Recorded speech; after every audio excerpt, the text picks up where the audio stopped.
Assalamualaikum warahmatullahi wabarakatuh. Introduce my name. My name is Muhammad Yunus Anis. I come from Sebelas Maret University, from Arabic department, especially at Research Group of Translation. In this time, I should like to present about the textual equivalence in the Arabic Javanese translation. I choose one book. The book is very famous, I think, in Muslim. He studied Al-Hikam, Sufism, Tasawwuf, book of Equivalence. Okay. The scheme of this research. First, I will elaborate about the background of study, the methods, finding and distributions. There are two findings. First, about the thematic structure, and the second is about the strategies for minimizing linear dislocation. There are a gap in translation between grammatical and communicative style. The last is conclusion. Okay. I will begin with the biography of Ibn Athaillah. Ibn Athaillah Skandari is the writer of Al-Hikam. He was Egyptian, and he is Shafi'i and Maliki, and he in the prominent of Sardinia Tariqah. In East Java, there is a Sardinia Tariqah. We say Tariqah Sardinia. Basically, we can find it in Tulungagung, and the most influential of the 20 external works, one of the book is Al-Hikam, wisdom, about wisdom.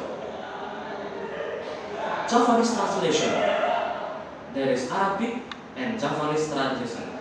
The book of Al-Hikam had been translated by Zaini Mustafa al-Banilani, at-Tubani. So this person is come from Tuban, East Java. If I say Javanese translation, I choose this text because this text was divided into two types, literal and free translation, like this. Maybe some of you have seen this text. The first side is literal, I think, and the second is free translation. Al-Bayan, the explanation. Why I choose this book? Because many people say that this book is very difficult to understand, especially because this is aphorism, so it needs many explanation. For example, min alamatil i'timad 'alal amal. This is the example, and translated into Javanese language using pegun or pegun.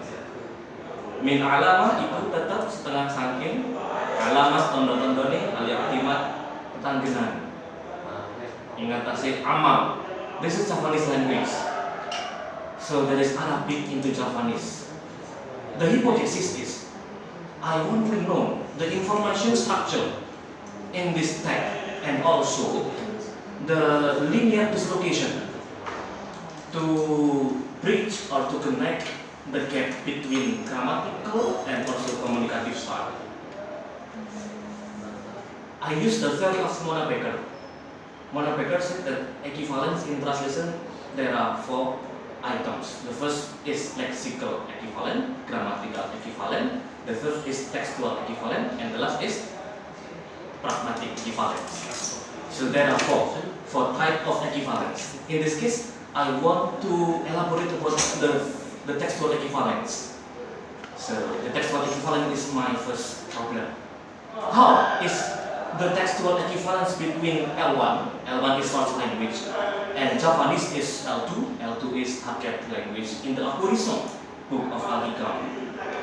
So I conclude that there are two main problems here. First problem is about the thematic structure between Arabic and Javanese translation. How is the thematic structure between theme and rhyme? We can say information structure between L1 and L2, and the second is the strategies for minimizing linear dislocation in the aphorism. Do you know what is the meaning of aphorism? Aphorism is a literary genre belonging to the larger category of wisdom.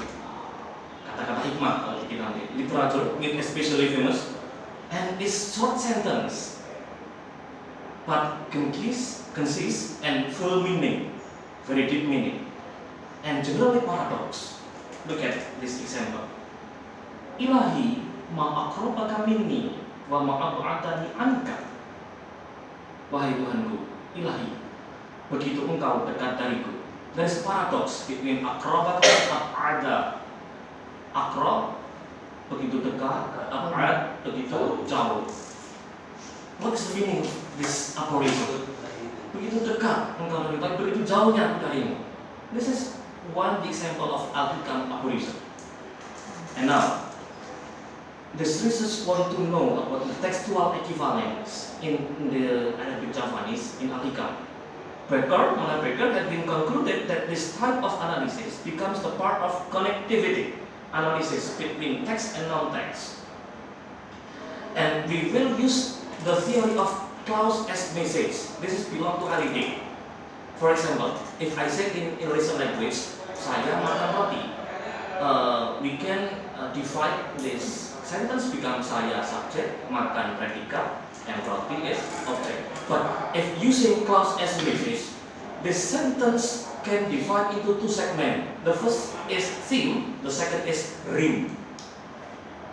There is two segments in the clause as message to find the result of text analysis.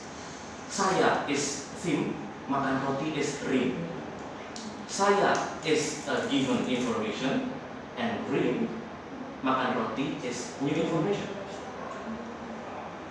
So this is the dividing of sentence belong to holiday in clause as message. This is the meaning is theme. What is theme? Theme is acts as a point of orientation and also point of departure. Menjadi titik anjak, starting point. In every single sentence, there is a point of orientation, there is also a point of departure. We want to know the theme and the rhyme in Arabic and Javanese translation. For example, min alamatil i'timad alal amal. This is the theme, the point of departure of the message. Al-i'timad al-amal. So the reader have to know the point of message, the point of departure. Tetanggenan ingatasi amal. Nah, the translation using word for word, using linear translation. Bin alamah ikut tetap setengah saking al-i'timad, tetanggenan. Alamah tondo-tondo, signal, tetanggenan ingatasi amal. Topic of the message. The reader have to know the topic of the message to make more easier to understand the aphorism. So, where is the theme? To get the other evidence that this becomes the theme, I use the free translation. Setengah saking tondo-tondo ni yang murid iku ngandalake amale, ya iku kurangi pengarep-ngarepe marang rahmati Allah nalika nglakoni kesalahan. I'm sorry that this is Javanese language.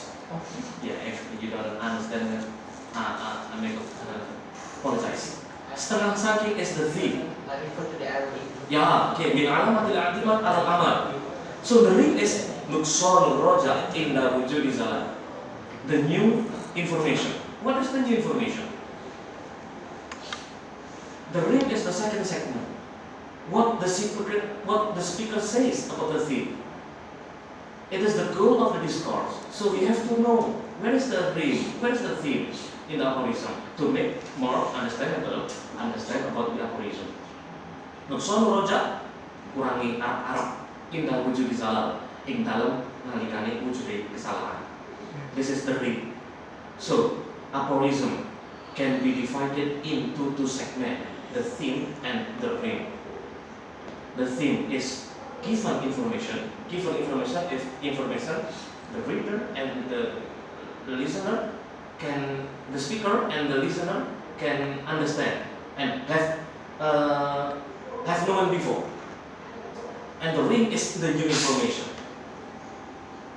So, min alamatil i'timad alal amal nuqsan roja inda wujudi salal can divide it into two segments, theme and ring. The second problem is the strategies for resolving the tension between syntax and communicative. In Arabic language, we call lahu, syntactic. Communicative function. Based on Mona Baker, there are 4 strategies. First is voice change. The second is change of verb. The third is nominalization, and the last is extraposition. Okay, this is the 4 strategies that we want to know the implementation of the strategies at Al-Hikam books. The strategy number 1, voice change. Calculated this strategy involves changing the syntactic form from the verb maybe from passive into active. For example, wa'alamatu dzalika ayyuhayyi'uha laka. Yuhayyi in Arabic language is a passive voice, majhul. Where is the subject? But this phrase was translated into active voice. Utawi tondo-tondo mengko iku yen to nyawisake Allah. There is no word Allah in the source language. But the translator want to make more clear. So he changed. There is a change voice between passive voice into active voice. Yuhayyi from passive voice become active. Strategy number 2, change of verb. Change of verb. For example, give we can change into get. Like we also change into please. This is one of strategy to make a little gap between syntax and between communicative translation. For example, I choose the word at-tajrid. In Al-Hikam there is word at-tajrid. What is the meaning of at-tajrid? After elaborating the text, at-tajrid had translated into 3 models. At-tajrid, the first is makom tajrid, translated into makom tajrid. The second, at-tajrid translated into mailu nafsika. Mailu nafsika, the meaning is tegese condongin nafsu. The third is at-tajrid anil asbab, nyepakake, ninggalake, prepare. Saking berapa sebab. So at-tajrid here there is 3 models translated in Al-Hikam. Musyahadah qalbiyah. Musyahadah qalbiyah. This is also there are 2 models. The first model is ningali. Musyahadah is ningali. Qalbiyah, qalbun. Qalbun is heart, ati. Apa ningali Allah kan bangsa ati, literal. Ningali is there is a change for nyawang. I think it's same. Ningali and nyawang in Javanese language. This is the strategy of number 3. The name is nominalization, but I don't find nominalization in Al-Hikam. In this case, nominalization, for example, like describe, change into description. Describe verb become nominal. But in Al-Hikam, I find there is a verbalization. This is from my term. Also, I say that nominalization there is I don't find. So there is a verbalization. Verbalization is replacing nominal. Nominal itu verbal. For example, the word nisbatul amal. Nisbatul amal is nominal phrase in Arabic language, but translated into verb. Nebangsaake piro-piro amal. Nebangsaake is verb. Dudukake. If there is a fake a in Javanese language, we can classify it into verb, I think. So there is a verbalization. The last, extraposition. Elaborated the extraposition involves changing the position of the entire clause in a sentence. For instance, by embedding a simple clause in complex sentence. Because Al-Hikam is very difficult to understand, it's very much about embedding clauses. For example, the word syahwah. What is the meaning of syahwah? There is explanation. I mean syahwat in nufus alat tad'u ilaiha. In the first model, the sentence was translated into alati. Alati itu apa? What is alati? The word alati was translated into marang siro supaya siro nuruti kesenangane hawa nafsu. The second is embedded clause to make understandable about the word syahwat. This is the extrapolation. So the conclusion, there are, in Alhikam, I found that there are 4 strategies.